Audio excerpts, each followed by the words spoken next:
Our top story this hour: in a monumental decision, Sweden and Finland both have now confirmed that they will apply for NATO membership. A decision which will bring about one of the biggest changes to Europe's security architecture in decades. Sweden's governing Social Democrats, they made the announcement hours after Finland announced that it would be applying to join the NATO military alliance.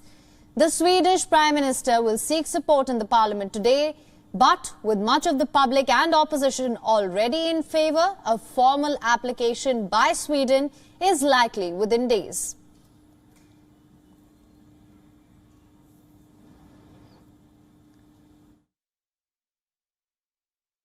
Today, the Social Democratic Party has concluded that Sweden should join NATO. Our 200-year-long standing policy of military non-alignment has served Sweden well. But the issue at hand is whether military non-alignment will keep serving as well. And Russia's unprovoked invasion of Ukraine is not only illegal and indefensible, it also undermines the European security order that Sweden builds its security on.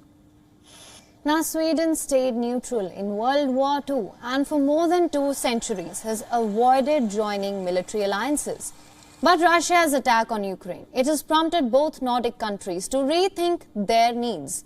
Finnish Prime Minister on Sunday echoed a similar sentiment while announcing the decision to join NATO.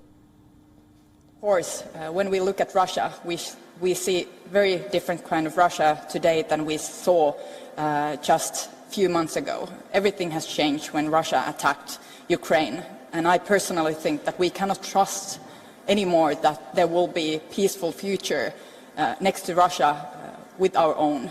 That's why we're making the decisions to joining NATO.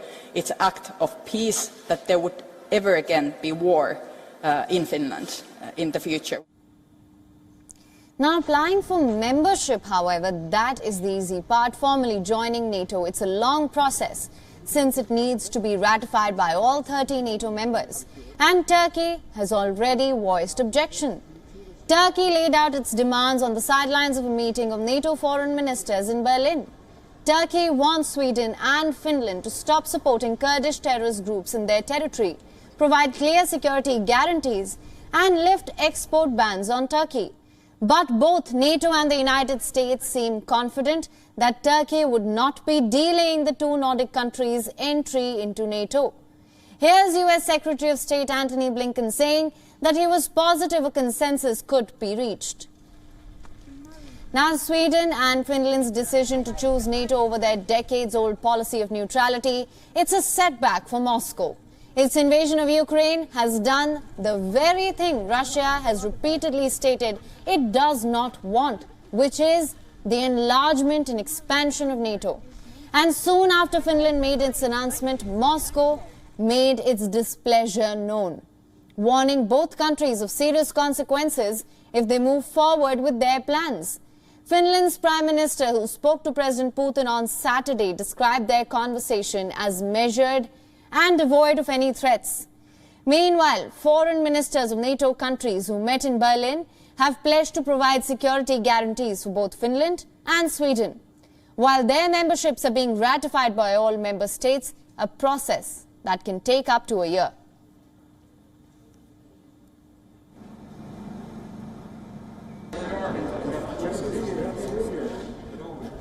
WION is now available in your country. Download the app now. Get all the news on the move.